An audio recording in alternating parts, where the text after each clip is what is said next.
Theory of automata के अंदर आज के लेक्चर में हम पढ़ेंगे रिकर्सिव डिफिनीशन ऑफ लैंग्वेज के बारे में, जो कि ऑटोमेटा के अंदर लैंग्वेज को डिफाइन करने का एक और मेथड है। इसी पिछले वाले लेक्चर में हमने डिस्क्रिप्टिव डिफिनीशन ऑफ लैंग्वेज के बारे में पढ़ लिया था, जो कि मैं उसको थोड़ा सा रिवाइज कर देता हूँ। हमने पढ़ लिया था डिस्क्रिप्टिव डिफिनीशन।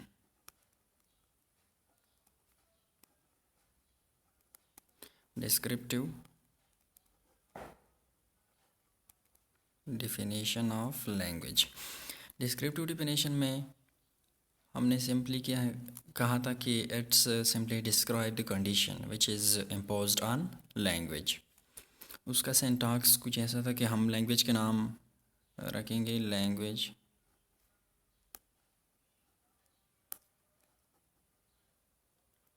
का नाम होगा इक्वल टू यहाँ पर लैंग्वेज का डिफिनीशन। ठीक है, तो ये हो गया, ये था हमारा डिस्क्रिप्टिव डिफिनीशन, जो कि बहुत ज़्यादा आसान था, इसमें कुछ मुश्किल नहीं था। तो आज हम पढ़ेंगे रिकर्सिव डिफिनीशन। रिकर्सिव डिफिनीशन क्या है कि it is one of the language defining method. ये भी लैंग्वेज डिफ़ाइन करने का एक मेथड है। और लैंग्वेज हम क्यों डिफ़ाइन करते हैं, हमने इससे पिछले लेक्चर में बताया कि एक ऑटोमेटा, कोई भी ऑटोमेटा हो, उसको कैसे पता चल जाएगा कि जो इनपुट है उसको कौन से इनपुट को एक्सेप्ट करे, कौन से को नहीं, या उसको ये कैसे पता चल जाएगा कि जो स्ट्रिंग गिवन है ये अलाउड है या अलाउड नहीं है। सो हम फिर लैंग्वेज बनाते हैं, और लैंग्वेज क्या है, लैंग्वेज डिफाइन करते हैं, और लैंग्वेज रूल्स हैं। सो ये भी लैंग्वेज डिफाइन करने का एक मेथड है, जो कि in this method we simply describe the language with 3 steps या रूल्स। इस मेथड में हम क्या करेंगे, लैंग्वेज को 3 रूल्स या 3 स्टेप से हम डिस्क्राइब करेंगे। जिसमें पहला रूल्स क्या बताता है कि some basic words are specified in the language. मतलब we specify some basic objects in the set. क्या मतलब हो गया, देखिए फॉर एग्जांपल हमारे पास है पॉजिटिव इंटीजर।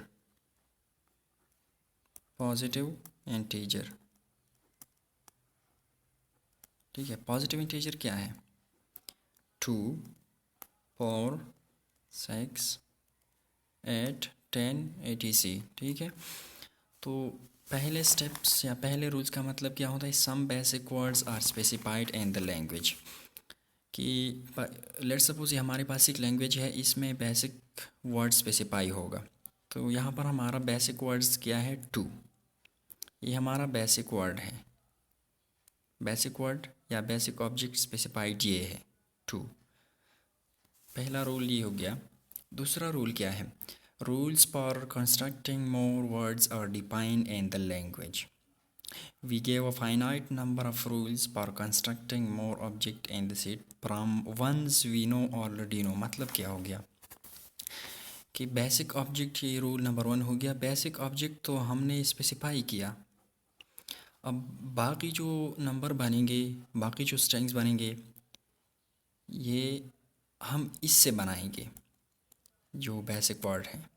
कैसे, देखिए 2 है, सो 2 के साथ अगर आप 2 को ऐड करें, पॉजिटिव इंटीजर कैसे बनेंगे, 2 के साथ अगर 2 को ऐड करें तो पॉजिटिव इंटीजर बनता है।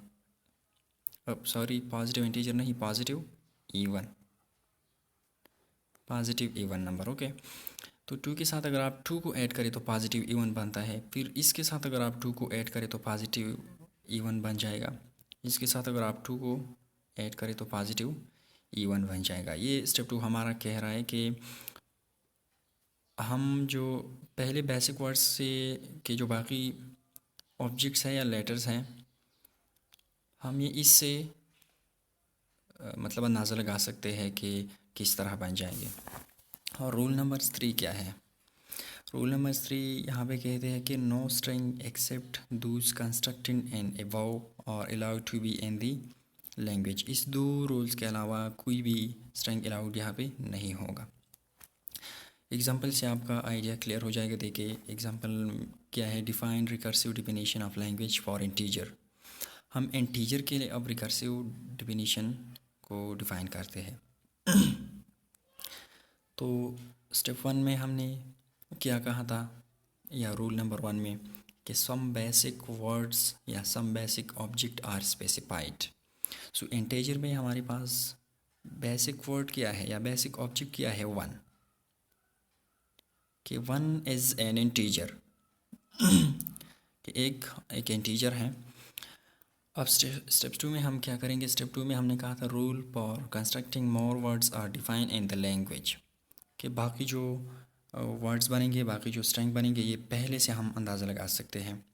ठीक है, देखिए स्टेप नंबर 2 या रूल नंबर 2 हमारा ये कहता है if x is an integer, इस तरह बन जाएगा ये कि if x is an integer then x plus 1 and x minus 1 are also an integer. देखिए लेट्स सपोज एक्स, मैंने इस 1 को नाम दे दिया एक्स इज इक्वल टू 1। ठीक है, तो अब क्या कहता है कि अगर एक इंटीजर है, इफ़ 1 इज़ एन इंटीजर, तो फिर इसके साथ अगर मैं एक एक को ऐड करता हूँ तो वो भी इंटीजर होगा। कैसे, देखिए 1 plus 1 is equal to 2, 2 plus 1 is equal to 3, ये भी इंटीजर है और ये भी इंटीजर है। या इस तरह भी हो सकता है 1 माइनस 1, 0 भी एक इंटीजर है, 0 minus 1 is equal to minus 1, ये भी इंटीजर है। तो मतलब क्या हो गया कि अगर एक इंटीजर है तो एक के जो राइट साइड वाली डिजिट है, एक एक इंक्रीज़ करके जो राइट वाले डिजिट हैं वो भी इंटीजर होंगे, और जो लेफ़्ट साइड वाले इंटीजर हैं वो भी इंटीजर होंगे। और स्टेप नंबर 3 या रूल नंबर 3 में क्या है, no string except thus constructed N above are allowed N integer, कि इस दोनों के अलावा या इस दो रूल्स के अलावा कोई भी स्ट्रिंग या कोई भी एलिमेंट्स ऐसा नहीं होगा जो कि इंटीजर होंगे। बस ये दो का भी है कि एक्स के जो या एक के जो राइट साइड वाले डिजिट्स हैं वो भी इंटीजर होंगे और जो लेफ़्ट वाले हैं वो भी इंटीजर होंगे। अब हम एक दूसरा एग्जांपल सॉल्व करते हैं। Define language of even number, positive even number. ठीक है, हम पॉजिटिव इवन नंबर लेते हैं। Define the recursive definition of language for even, positive even number. Positive even number हमारे पास क्या है, मैंने बताया 2 है, 4 है, 6 है, 8 है, 10 है, 12 है, 14 etc। सो रूल नंबर 1 हमारा क्या होगा, रूल नंबर 1 में हमने कहा था सम बेसिक वर्ड या सम बेसिक ऑब्जेक्ट और स्पेसिफाइड। तो बेसिक ऑब्जेक्ट हमारे पास क्या है, बेसिक जिससे बाकी बनते हैं, बेसिक हमारे पास 2 है। 2 हमारा बेसिक ऑब्जेक्ट या बेसिक वर्ड हो गया। अब रूल नंबर 2 क्या कहता है कि जो बेसिक ऑब्जेक्ट है या बेसिक वर्ड है, इससे हम बाकी वर्ड्स या बाकी लेटर्स को बनाएंगे। किस तरह देखे, इफ़ एक्स इज़ इवन, मतलब if 2 is a positive even number, then x plus 2 and x minus 2 are also as an even number.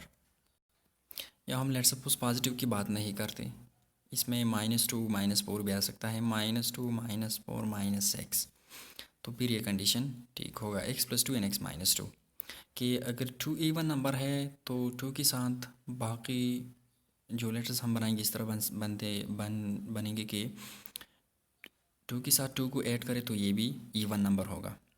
2 के साथ 2 को ऐड करें 4 बन गया, इवन नंबर हो गया। फिर 4 के साथ 2 ऐड करें 6 बन गया, इवन नंबर हो गया।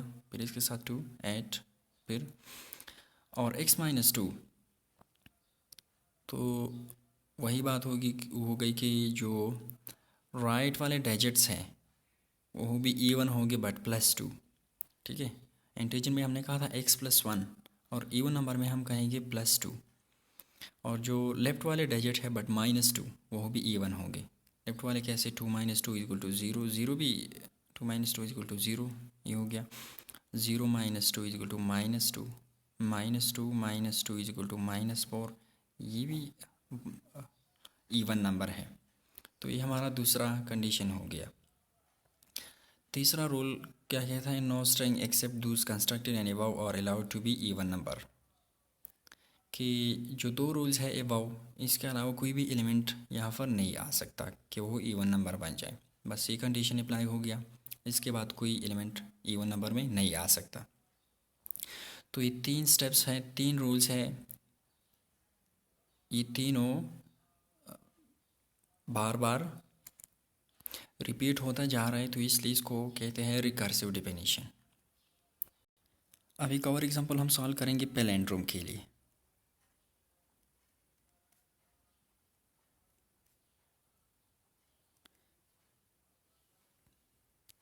तो पैलिंड्रोम के लिए अगर हम रिकर्सिव डेफिनेशन पे एग्जांपल सॉल्व करेंगे तो इसका रूल नंबर 1 किस तरह बन जाएगा। रूल नंबर 1 में हमने कहा था कि सम बेसिक ऑब्जेक्ट हम स्पेसिफाइड करेंगे, तो एम्प्टी ए एंड बी और L N palindrome. For example हमने कहा कि अगर ए और बी हमारे पास पैलिंड्रोम है, तो रूल नंबर 2 किस तरह बन जाएगा कि इफ़ डब्ल्यू बिलोंग टू पैलिंड्रोम, कि अगर एक और वर्ड है जो कि पैलिंड्रोम के साथ रिलेटेड है, then so R A W A and B W B as an palindrome.